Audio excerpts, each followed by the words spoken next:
I was among the soldiers that were supposed to go after this, the first batch. The first batch that went, all of them died. No one come back alive. The captain requested for adequate weapon and it was ignored. Some of them were left to rot in the air. You will see dog feeding on their flesh. If you see dog in Maiduguri, you will see how fat, how well fed they are. Very more bloody because they have ate most of my colleagues' flesh. We suffer alive, we still suffer even after our death. Will you say because it is actionable for a man to sleep with my daughter, to rape my daughter, then I should allow the man to rape my daughter, so that after you have raped my daughter, then I will take the man to court when I have the opportunity to defend my daughter? You need to see even my fellow soldiers when I was arrested, election and handcuffs. Some of them were even throwing spit at me. But what they failed to understand, that I was divinely involved. I was spiritually involved in this. These were not ordinary. I used to see my dead colleagues crying to me, sending me messages before I even did this video. First of all, sir, what even inspired you to make that video? What inspired me was the experience I had in the military. One of the experiences I can never forget is one of the deadliest attacks at Maiduguri during Nigerian Army versus the Boko Haram. That is the Metele attack. That attack could have been avoidable or averted because the one of the commanding officer at that Metele, late Captain Sakaba, made request for adequate weapon, but he was ignored. So that attack, though I was not directly deployed to Metele, I was deployed there is a RODF. There's a code operation called RODF, Rapid Deployable Force, at the Maiduguri main town. But we had most of the stories because there were intelligence reports from most of the intelligence units that the Boko Haram, they are coming to research most of the barrack, most of the strategic deployment. That was 2018 during the time of Bratai as the chief of army staff and President Muhammadu Buhari. And I believe these were politically orchestrated. Now, what really made me what inspired me and made a vow to do this video was, we were after the attack because more than 200 plus soldiers died in that operation, and they were even left to rot in the location. It was only even the captain, the late Captain Sakaba, with some other officers, that they brought helicopter to evacuate, but the other rank soldiers were left to rot on the ground. So even we suffer alive, we still suffer even after our death. So it's very touching, it's very emotional. When you say that these deaths would have been avoidable, what do you mean? It would have been avoidable because most of the soldiers, when the late Captain Sakaba, that was 2018, I believe, if the news will still be on the net now, most of the captain requested for adequate weapon and it was ignored. They were even forcing him, telling him the way and manner. He even applied for voluntary, that he wants to leave because he cannot endanger the lives of soldiers. Many soldiers also applied. I know of most of my colleagues, my boys, that applied for this voluntary. They were even arrested. They were detained for some week before Sahara Reporter, Premium Times, and some other news outlets raised the motion before they dropped all those charges, and those soldiers were pardoned. So coming to what really inspired me and made me to make a vow, because when the news was too much, there was a time they arrested one of the journalists on this Premium Times journalist. It's like he make capture or video of how soldiers were buried. That is given a mass burial with a excavator and other things. So the army arrested this journalist, and it caused outrage there. So maybe because of that, they gave us, because there is one order they used to give us, military order, the way and manner. They know the intensity of that location, that Metele, but they will tell you the way and manner. So to go and evacuate the bodies of the dead soldiers.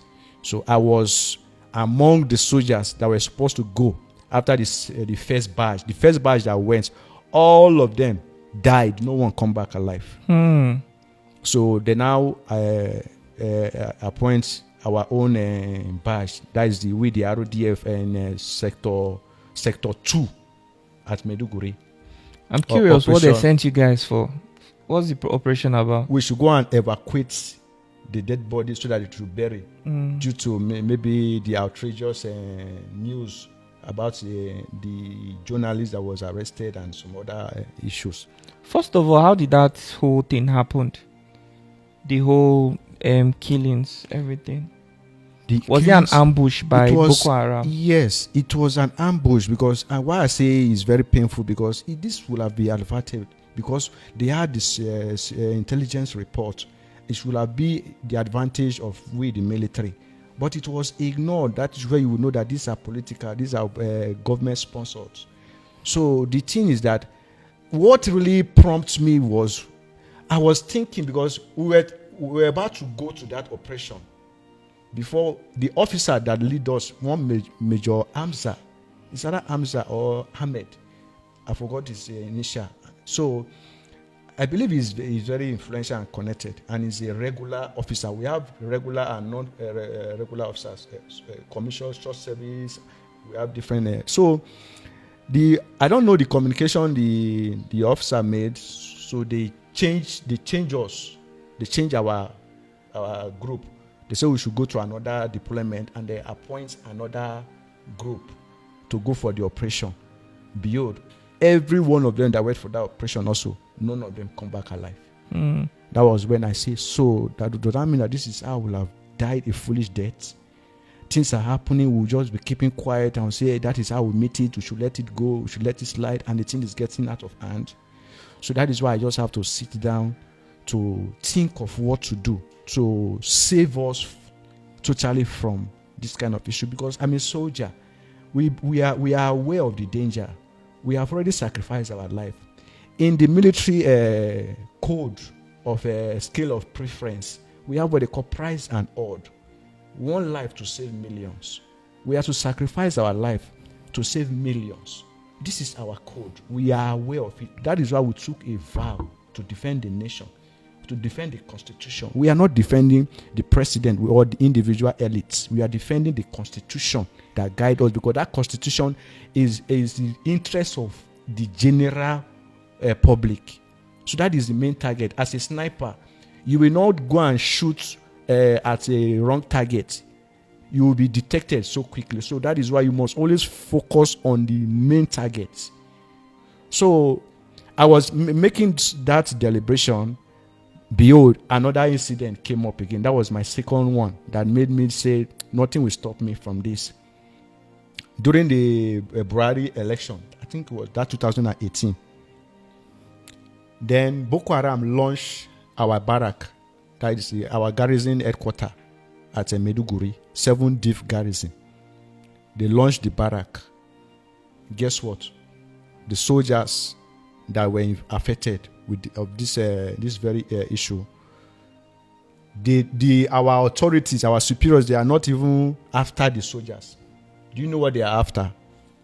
It is the fragments that was on the wall and the remnant of this bomb that they are after. That very minute, the dead bodies are on the ground, wounded soldiers are on the ground. What they are after, they call we have every corps. The bricklayers, they are called the engineers. Before they invited the engineers to plaster the wall, to paint it, to fill it, so that media will not come and capture this very attack. One thing you need to understand about missile, all this missile to launch missile and all these things, if you don't have the coordinates of that location, you cannot get any target. So that's to tell you that there is an intruder. Their officers. What do you expect when you give a repented Boko Haram? You say they should go back to the society. Then one careless general, Brigadier General Biubulama, said that a repented Boko Haram that have dropped all his evil acts, that have been given an opportunity to come back to the society, can become the president of this country. And he was not arrested even till now. So, they paint the walls, remove all the fragments. The soldiers were still on the ground. While it was we that have to, some of us, we wanted to even fight some of the officers before they now called they should bring a counter, not ambulance or anything. Counter, if you know what I mean by counter, this is what we used to carry all these firewood, food stuff, all that things. That is where they kept all these soldiers, wounded and dead, to the hospital. All the soldiers that went to that hospital, no officers followed them. Even that was why even one lieutenant colonel in that hospital was asking, where are officers? Because any operation we are going must have a leader, an officer that will lead us. No officer. It was one master warrant officer. They should go and verify. I don't say things that I don't know. This one is I was at RODF, Medukuri. That time our GOC is this idiot Boko Haram now called this Brigadier General Bill Bulama was the GOC there, 7th GOC. So after that day, because it took them at least the next day, but only two officers that went to visit those soldiers. Then one captain stayed with the soldiers before the next day, before the garrison commander and some other officers went to visit those soldiers. Most of those soldiers, they were the one using their money. Even some of us were the one that contributed money. If I'm lying, God is my weakness. Because I don't talk because of to please anybody or anything. I talk because of my conscience and my God, and that is why I'm still alive today. Because I was poisoned when I was even arrested, when I made the video. So I'm coming to that. So this was what really prompted my action and say, okay, I need to do something. So, but I cannot just come out to just be doing something. You know, as a soldier, you need to calculate. You need to gather evidence. You need to gather information and know how to strike. Because there are so many soldiers that if they would say nothing like social media policy. During that period, that 2018, that was when they constituted our defense social media policy by Brigadier that is General Olunisaki Gabriel, the then chief of defense staff. Because why? You know, the worst disgrace, the greatest disgrace of a soldier is when. Well, the story of this guy is really touching. This is happening in Nigerian army. In case you don't understand why so many Nigerian youth have boycotted anything that has to do with Nigerian military recruitment. Do you understand? Now, I went through this particular post at Uloki Udu's Facebook page where he posted this. I don't want to, share the full details of this video because he posted it via his, YouTube. If you guys are interested to watch the rest of this video, you can rush to Lucky Udu's YouTube. But here is my own reaction towards this particular news, this particular video. This guy once during Buhari's regime, he was condemned. I don't know if you guys vividly remember this same guy, this Nigerian military, who was declared wanted and equally he was arrested according to him alongside with his lovely wife. Both of them were arrested, tortured, but to the glory of God, he survived it. At least he was he was alive to give his own account, his own side of the story, exactly what happened. You see how Nigerian governments have abandoned the real militaries. The only thing they're after is how to recruit repentant Boko Haram into Nigerian military. But look at what our militaries have been passing through. You guys heard from the horse's mouth. Tomorrow when you see the militaries maltreating civilians, you don't even know what they are passing through. They are mentally deranged. Majority of Nigerian military should undergo, in fact, rehabilitation. They should be in the rehabilitation center. Yes. Because looking at what this guy said, you should be able to know that Nigerian soldiers are really passing through hell. It's not only being underpaid, but the welfare of our soldiers matters a lot. They are not being taken proper care of. Imagine allowing a police dog, to eat the flesh of the people that we recruited to go and look after Nigeria, our country, to protect you and I, to protect the country. When you are maltreating them like this, that is when they see Boko Haram, they run away. When a community is having clash with Fulani or whatever, they will leave them and waka. Yes. Because what in the name of maltreatment is this? I want to take you guys to some of the comments under this particular post. Someone like Young Alhaji, according to this guy, he said, my dad is an army. but he is late now. Before my dad died, he asked me to hold my ear and repeat after him. Then he called my name there 3 times and asked me never to join Nigerian army. You see what is going on? This is coming from someone else, from a northern guy. This is not even an Igbo man. Before some of you will start attacking, is that pop, is Biafra. This is a northern Nigerian guy. This is what his father told him, not to join Nigerian military, because the father knew exactly what his son will see. If he might even go and he will not succeed. Now, another person said, this is from John Kelly. He said, in 2014, I joined the Nigerian army as part of the 74 regular intake.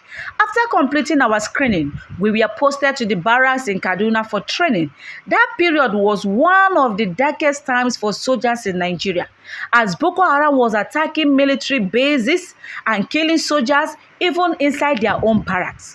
While we were still undergoing training, news kept reaching us that Boko Haram had overrun different camps and that many soldiers had lost their lives. Fear and uncertainty filled the air. Every day we wondered if we would be next.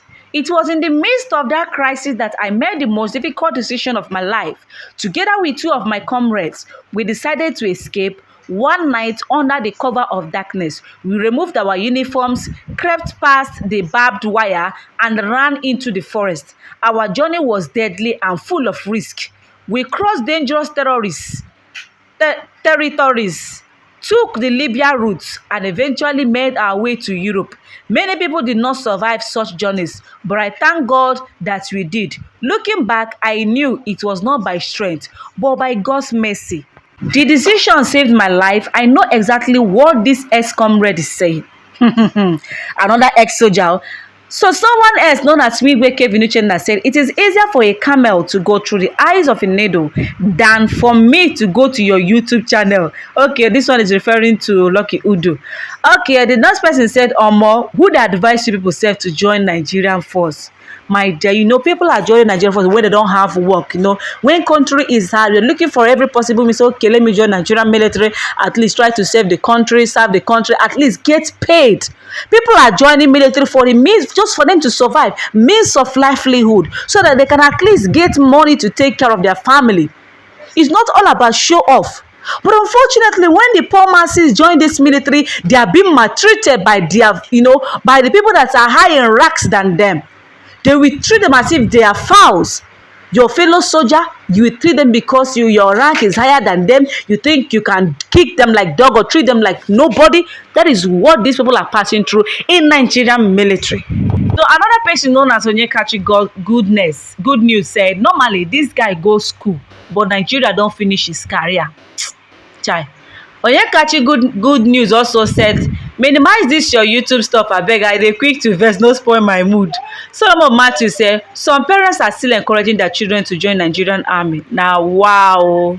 So as a Nigerian, let's say you are willing to join Nigerian military, or you don't have any other thing to do aside from joining military. If that is your call, you can join. Everyone's faith must not be the same. What works for Mr. A might not work for Mr. B. What didn't work for Mr. C might not work for might actually work for Mr. D. That is how life is. Do you understand? But I cannot advise even my worst enemy to join Nigerian military, because I have many reasons. Because the military is now mixed up with real Nigerians and terrorists. Yes. Since Buhari's tenure, it has been, repentant Boko Haram this, pardon this and that. You are pardoning repentant Boko Haram. You are pardoning terrorists who have killed, clear villages, communities, pursue people, and there are still Nigerians who did not kill even ordinary fowl. Probably maybe they were caught on theft, or they had a fight with someone. They are still rotting in jail for many years. But people that have been killing for decades are being pardoned and still be recruited in the military. I don't understand this kind of country. Do you think that security can be stabilized in this situation, in this manner? Nigeria is digging their own grave. Nigeria, they are using their hand to dig their own grave, honestly. Because what in the name of, imagine, You caught someone, a terrorist, you caught a terrorist. Instead of you to clear the terrorist immediately, you are saying that you are putting them in a rehabilitation center. At the end of the day, a few months later, you come and tell Nigeria they are fully repented, they have repented of their sins, that they will sin no more. You give them money. But ordinary innocent Nigerians, you will bail them. You tell the family to pay money for you to be able to bear their children. You bear their children, you will still not compensate them or tell the Nigeria that they have repented. In fact, that you have rehabilitated them, this and that, or open shop for them. You still want them to go back and start wallowing, looking for what to do to earn a living. But guess what? You people will do workshop for the repentant Boko Haram. You people will recruit them. You will make them to pass through skills learning. Why common Nigerians are not getting anything from the government, but the so-called Boko Haram bandits who were caught by the militaries are earning a lot more than we innocent Nigerians? Tell me, is it the way to make for this country to prosper? Is it the way for security to be stabilized in the country? With this manner that the way things are going in the country, honestly, insecurity will keep getting worse on a daily basis. Like Mazi Nnamdi Kanu used to say that Nigeria has spoiled beyond repair. When this man was shouting all these things, you guys think that he didn't know what he was saying, or he didn't know what is about to befall Nigeria. He equally has seen and he heard, and he have already, in fact, maybe God have revealed to him about what is going to befall Nigeria. And some of you are saying, I saw yesterday, students are demanding for immediate release of Mazi Nnamdi Kanu, said that he is the Messiah, he is the stop. I don't know what, there's a statement that they use in that particular, report via Sarah reporters. I think I love that. People are not, that he's the high profile asset. That Mazi Nnamdi Kanu is a high profile asset in the country of Nigeria, that they should release him immediately. You see what is going on? You see, he is the only one that saw today. He has been preaching and calling, crying, but nobody heed to his advice because he is an Igbo man. They think because he's only agitating for Biafra that they don't want to listen to him. But last, everybody is crying that had he been, they know they would have listened to this man. This is the man who saw today. And guess what? All his preaching, all his sayings, they have all come to pass. So guys, what is your opinion regarding this particular news you just finished watching? Kindly drop it in the comment section, and don't forget to share this video, subscribe, and turn on the bell button. Thanks for watching. I love you guys. Mwah.